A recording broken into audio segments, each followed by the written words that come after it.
शरीर शरीर रह गया, आत्मा जो है मुख्यमंत्री की वो तो अंदर ही रह गई। अब नाम के मुख्यमंत्री रह गए, इससे बेहतर तो ये रहता कि जेल में जाने के बाद ये इस्तीफा दे। तो जनता देखिए केजरीवाल को समझ चुकी है, लंदन तो नहीं बना रहे हैं, ये नाले में तब्दील कर रहे हैं पूरे दिल्ली को। जनता के दिल में जो है मोदी है, जनता के दिल में भारतीय जनता पार्टी है।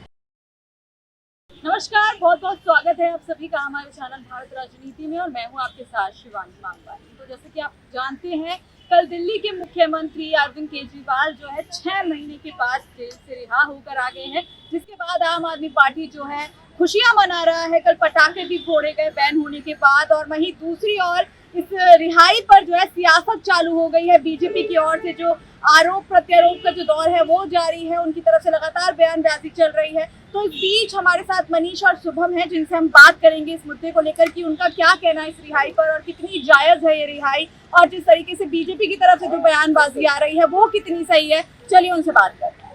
सर, सबसे पहले तो बहुत बहुत स्वागत है आपका हमारे साथ। धन्यवाद। सर, सबसे पहले मैं यही जानना चाहूंगी, देखिए 6 महीने के बाद अरविंद केजरीवाल जेल से आए हैं, इस पर आपकी क्या प्रतिक्रिया है वो जरा बताइए। देखिए, पहले तो अरविंद केजरीवाल जी को मैं शुभकामनाएं दूंगा।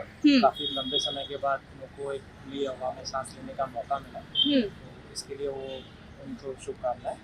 बाकी देखिए, बाहर आ गए हैं, उससे पहले जब ये जेल में थे तो सुनने में आता था कि शरीर अंदर है, आत्मा बाहर है। और आज बाहर आने के बाद मैं कहता हूँ शायद आत्मा अंदर रह गई और शरीर बाहर आ गया है, क्योंकि मुख्यमंत्री पद के जो अधिकार हैं वो तो उनसे कहीं ना कहीं छीन लिए गए हैं। अब वो सिर्फ शरीर शरीर रह गया, आत्मा जो है मुख्यमंत्री की वो तो अंदर ही रह गई है। तो बिना आत्मा के ये शरीर जो है वैसे ही बेजान है और कुछ कर नहीं पाएंगे। एज ए मुख्यमंत्री पद के तौर पर, मुख्यमंत्री के तौर पर तो दिल्ली के लिए कुछ कर नहीं पाएंगे, और जो भी उनके अधिकार हैं वो विड्रॉल कर लिए गए हैं। अब नाम के मुख्यमंत्री रह गए, इससे बेहतर तो ये रहता कि जेल में जाने के बाद ये इस्तीफा देते और किसी और दूसरे विश्वसनीय अपने पात्र को मुख्यमंत्री पद सौंपते, तो आज बाइज्जत बाहर आने का इनको मौका मिलता है। देखिए, लेकिन जो है आम आदमी पार्टी तो ऐसे खुशियां मना रही है कि भाई उनकी तो दिल्ली के सीएम जो है वापस आ गए हैं, और कह रहे हैं कि अब जो है फेरबदल देखने को मिलेगा हमें हरियाणा चुनाव में भी, और कई सारी बातें जो है खुशियां बन रही है, पटाखे फोड़े जा रहे हैं और कह रहे हैं सत्य में जीत, यानी कि सत्य की जीत हो गई है। देखिए, आपको याद होगा अभी लोकसभा चुनाव हुए थे, लोकसभा चुनाव में भी इनको अंतरिम बेल मिली थी। अंतरिम बेल में भी आने के बाद इन्होंने कोई बड़ा चमत्कार नहीं दिया था। 23 लोकसभा सीटों पर लड़ने के बाद भी इन्होंने 3 लोकसभा सीटें भी इनको नहीं मिल पाई थी। तो इनसे अगर हरियाणा में अगर कोई उम्मीद करता है कि बहुत बड़ा चमत्कार होगा, तो मैं समझता हूँ जो चमत्कार उनको पहले लोकसभा में दिखा देना चाहिए था। उस पुराने परफॉर्मेंस को देख के नहीं लगता है कि ये हरियाणा में कोई अच्छा परफॉर्मेंस दिखा पाएंगे। और मैं इतना जानता हूँ कि आने वाले लोकसभा चुनाव में भी दिल्ली जान चुकी है कि दिल्ली की सब जनता को किसको वोट देना है। आने वाले अग्रिम दिल्ली लोकसभा चुनाव, दिल्ली विधानसभा चुनाव में भी आप देखेंगे कि केजरीवाल हारते हुए नजर आएंगे, और आने वाला समय जो है उनके लिए काफ़ी कठिन होने वाला है। और एक तरह से मैं कहूँगा कि ये अच्छा ही है केजरीवाल जी को आज बाहर आने का मौका मिल गया। अदरवाइज ये अपनी हार का ढिंडोरा ये पूछते कि हम अंदर थे इसलिए हार गए। अब ये बाहर आके अपना चमत्कार दिखाएं, और देखो दिल्ली की जनता किसको वोट देती है, किसको मुख्यमंत्री चुनती है। चलिए, अगला सवाल शुभम मैं आपसे करूंगी, क्या कहेंगे इस रिहाई को लेकर। देखिए, अगला सवाल मेरा आपसे ये रहेगा कि पटाखे बैन की दिल्ली में बात हुई है, तय हो गया है कि दिवाली पे भी नहीं फोड़े जाएंगे, लेकिन जब केजरीवाल जी जेल से बाहर आए तो आतिशबाजी जो है जोरों शोरों से की गई। इसको लेकर पहले तो आप बताइए, सबसे पहला जो इन्होंने ही अपना रूल तोड़ दिया। देखिए, यही तो है, खाने के दांत दूसरे हैं, दिखाने के दांत दूसरे हैं। इन्होंने नियम कानून तो बनाया कि मतलब कि दिवाली में पटाखे बैन है, फिर न्यू ईयर पे पटाखे बैन है, लेकिन केजरीवाल की रिहाई होती है, बोलते हैं शेर आया शेर आया। बताइए, शेर आया शब्द किसके लिए इस्तेमाल करते हैं? अभिनंदन जैसे लोगों के लिए किया जा सकता है, जो पाकिस्तान में जो F-16 विमान मार के गिराए थे। ये जो है भ्रष्टाचार के आरोप में जेल में बंद थे। ये अभी तक ट्रायल चल रहा है इनका, ना इन्हें क्लीन चिट मिली है ना कुछ मिला है। देखिए, जमानत तो सबको मिल सकती है, चाहे भ्रष्टाचारी हो, आतंकी हो, बलात्कारी हो, ऐसे लोगों को ट्रायल पे चल रहा होता जमानत इनको मिल जाती, सशस्त्र हो भी जमानत मिली है। ऐसा भी नहीं इनको कोई क्लीन चिट दिया कोर्ट ने, तो जो है होल्ला मचा रहे हैं लोग।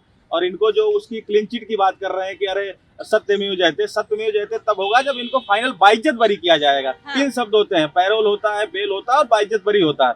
तो बाइज्जत बरी तो हुए नहीं है। जमानत तो किसी को भी मिल सकती है, जमानत बहुत से कतिपय कारण होते हैं, विशेष कारण होते हैं जिसपे दिया जा सकता है। और देखिए, अभी ट्रायल रन में लालू प्रसाद यादव को जब चारा घोटाले में अरेस्ट किया गया था, तो उनको भी जमानत मिलती थी, लेकिन 14 साल की सजा सुनाई गई, सजा हुई उनको। तो केजरीवाल को भी देखिएगा आने वाले समय में सजा सुनाई जाएगी, इनको भी लगभग जेल होगी। बाद में इनकी विधानसभा सदस्यता भी रद्द होगी, मुख्यमंत्री तो पद ऐसे चला जाएगा, क्योंकि संवैधानिक 3 साल से ज्यादा सजा होती है तो संवैधानिक पोस्ट पे आप रह ही नहीं सकते। ये तो संवैधानिक नियम कानून है जी। तो आप देखते रहिए। रहा बात यहाँ हरियाणा के चुनाव में, तो कोई विशेष फर्क नहीं पड़ने वाला है। यहाँ दिल्ली के चुनाव में जनता ने, जैसा कि मई जून में जो है, मई जून की चिलचिलाती गर्मी में यहाँ पे लोग पानी के लिए तरसते रह गए। आप देखिए पानी आता भी है तो गंदा पानी, नाले का पानी जो है पे सप्लाई होता है। तो जनता देखिए केजरीवाल को समझ चुकी है, लंदन तो नहीं बना रहे हैं, ये नाले में तब्दील कर रहे हैं पूरे दिल्ली को। जैसा अभी आपने देखा होगा ये इसमें बरसात के मौसम में पूरी दिल्ली में जो है स्विमिंग पूल बना हुआ था। तो ये लंदन। देखिए अगला सवाल मेरा आपसे ये है कि पहले जो है संजय सिंह है, मनीष सिसोदिया बाहर है, अब केजरीवाल बाहर है, तो इसको लेकर कह रहे हैं कि ये जो तीनों का तिगड़ा है ये बहुत भारी पड़ने वाला है विधानसभा चुनाव में बीजेपी पर, और इसमें कुछ साजिश भी हो सकती है कि तीनों जो है बाहर एक साथ आए हैं तो बड़ा ही कुछ फेरबदल या फिर कुछ खेला देखने को मिलेगा। तो आपको लगता है कि बीजेपी के लिए कोई मुसीबत आ गई है सामने? देखिए जैसा कि लोकसभा चुनाव में 2024 के लोकसभा चुनाव में आपने देखा कि 7 की 7 सीटें जो है दिल्ली की जनता ने जो भारतीय जनता पार्टी को दिया। जैसा कि ये लोग हो हल्ला मचा रहे थे, कांग्रेस और आम आदमी पार्टी का गठबंधन हुआ, उसके बाद भी भारतीय जनता पार्टी के प्रत्येक उम्मीदवार ने प्रत्येक सीटों से 50% से ज्यादा मत हासिल किया। तो जनता के दिल में जो है मोदी है, जनता के दिल में भारतीय जनता पार्टी है। और देखिए जनता जो विधानसभा में इनके फ्री बीज से प्रभावित हो गए, लोक लुभावन योजनाओं से प्रभावित हो गए, जिनको वोट दे देती थी, अब जनता को समझ में आ चुका है। ये जो फ्री बिजली, फ्री बस करते थे ना महिलाओं के लिए, फ्री बस करके, और देखिए बिजली तो लगभग बस नाम मात्र की फ्री हुआ करती है, कोई 200 यूनिट तो आदमी को ऐसे ही एक फ्रिज लगा लेगा, खत्म हो जाएगा। तो ऐसे कोई ये बस लोक लुभावन योजनाओं में जो भटकाते थे जनता को, वह इनका दाल नहीं गलने वाला है। पहले ये बोलते मैं एमसीडी में नहीं हूँ, एमसीडी में आऊंगा तो दिल्ली में साफ सफाई होगी, कूड़े का पहाड़ खत्म कर दूंगा, कूड़े का पहाड़ जैसे कि तैसा पड़ा हुआ। केजरीवाल कह रहे हैं मैंने कूड़े का पहाड़ को आधा कर दिया, इतना ये झूठ बोलते हैं। भलसवा के पास आप जाइए, वो करनाल बाईपास के पास, आप देखिए पूरी तरीके से कूड़े का पहाड़ जस का तस पड़ा हुआ है। ये झूठ बोलते हैं, बस ये झूठ बोलने में भरोसा विश्वास करते हैं, जनता को बरगलाने का काम करते हैं। जनता समझ चुकी है 2025 फरवरी 2025 के विधानसभा चुनाव में जनता इनको जो है बाहर का रास्ता दिखाएगी। ये लोग विपक्ष में बैठेंगे, आम आदमी पार्टी, कांग्रेस पार्टी मिलकर विपक्ष में बैठेंगे, और भारतीय जनता पार्टी के नेतृत्व में दिल्ली में जो है यहाँ पे कोई मुख्यमंत्री बनेगा। भारतीय जनता पार्टी के नेतृत्व का ही मुख्यमंत्री, दिल्ली की जनता को नया मुख्यमंत्री मिलेगा। चलिए ठीक है। बीजेपी जो है लगातार इस्तीफे की मांग कर रही है, क्यों मांग कर रही है और क्या मांग करना सही है इस्तीफे की, क्या आपको लग रहा है?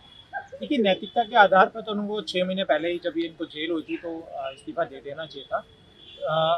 75 सालों के इतिहास में ये पहली बार ऐसा कोई मुख्यमंत्री इस देश को मिला है जिसने नैतिकता के आधार पर इस्तीफा नहीं दिया। इवन लालू यादव जी को भी हम इस चीज़ में तारीफ करना पसंद करेंगे कि उन्होंने नैतिकता के आधार पर इस्तीफा दिया।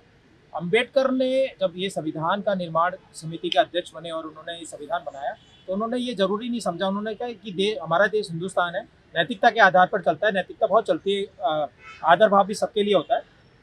तो कहीं ना कहीं अगर किसी मुख्यमंत्री को या प्रधानमंत्री को किसी भी कारणवश जेल में जाना पड़ता है तो नैतिकता के आधार पर इस्तीफा दे देगा, इसीलिए ये प्रावधान नहीं रखा गया। लेकिन अम्बेडकर को ये कभी नहीं पता था कि एक निर्जल, एक दुष्ट और भ्रष्ट आदमी भी एक ऐसा आएगा इस दिल्ली में मुख्यमंत्री के पद पर जो इस्तीफा नहीं देगा नैतिकता के आधार पर। अदरवाइज ये प्रावधान भी संविधान में होना चाहिए। मैं तो कहूँगा संविधान में संशोधन करके मुख्यमंत्री या कोई भी मंत्री है या कैबिनेट मंत्री है, उसको अगर जेल होती है तो नैतिकता के आधार पर इस्तीफा उसकी ले लेनी चाहिए। जी देखिए, आखिरी और अगला सवाल मैं आप दोनों से करूंगी कि देखिए जिस तरीके से अभी कह रहे हैं, बीजेपी कह रही है कि दोबारा जेल में जाएंगे, तो क्या सच में दोबारा जेल में जाने वाले हैं या फिर अभी यहीं रहकर बीजेपी की नाक में चने चबाने वाले हैं?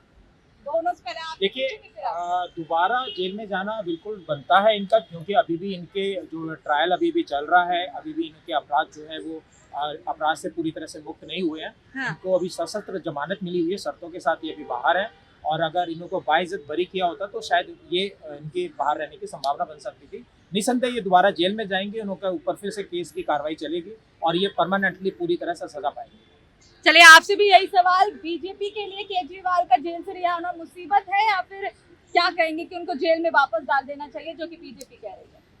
देखिए मैं कह रहा हूँ अभी जो चार्जशीट इनकी 2000 पन्नों की, चार्जशीट का ट्रायल चल रहा है। अभी ट्रायल जो है 1/4 भी ट्रायल नहीं हुआ, तो आगे आगे देखते जाइए, जैसे जैसे ट्रायल आगे बढ़ता रहेगा इनकी मुश्किलें केजरीवाल की बढ़ेंगी और फिर से घसीटते हुए जेल जाएंगे, जो है दिल्ली पुलिस नहीं ले जाएगी। और देखिए शिकंजा जो कानून का इनके ऊपर कसता रहेगा। आप देखिए कुछ ही दिनों में, ज्यादा नहीं 10-15 दिनों में फिर से इन्हें जो है सीबीआई ईडी जो है घसीटते हुए फिर से जेल ले जाएगी। अरविंद केजरीवाल जी को जमानत कोर्ट ने जरूर दी है, लेकिन उनके मुख्यमंत्री के काम करने पर पूरी तरीके से पाबंदी लगा दी है। तो ये सशर्त जमानत है और इस जमानत का अर्थ ये कदापि नहीं है कि अरविंद केजरीवाल जी पर जो आरोप लगे हैं वो आरोप खत्म हो गए हैं। केस अभी चलता रहेगा और कोर्ट के अंतिम निर्णय आने तक अब अरविंद केजरीवाल अभियुक्त बने रहेंगे। आम आदमी पार्टी लगातार इस बात का भ्रम फैला रही थी कि अरविंद केजरीवाल की गिरफ्तारी अवैध है। आज कोर्ट ने इस बात को साफ कर दिया कि केजरीवाल जी की गिरफ्तारी कानून के अंतर्गत है। तो केवल बेल है, चार्जेस से बरी नहीं हुए हैं, इस बात को समझना होगा। और भ्रष्टाचार के खिलाफ एक जंग जो प्रधानमंत्री ने छेड़ी है वो लगातार जारी रहेगी और जिन्होंने भी घोटाले किए हैं उनको उसकी सजा कोर्ट अवश्य देगा, ऐसा हमारा मानना है। तो देखिए, आपने देखा, हमने इन लोगों से जाना तो इन्होंने तो भैया पूरा बता दिया है कि अभी ज्यादा 1 महीना भी नहीं दे रहे हैं केजरीवाल को, 10 से 15 दिन ही दे रहे हैं कि 10 से 15 दिन में फिर उनको जो है सीबीआई घसीटते हुए जेल में लेकर जाएगी। और बीजेपी के लिए केजरीवाल कोई भी बड़ा खतरा नहीं है। लेकिन आप इनकी बातों से कितना सहमत है और इस पर आपका क्या प्रतिक्रिया है, कमेंट बॉक्स में जरूर दीजिएगा। शिवानी मांगवानी, कैमरामैन मोहित के साथ।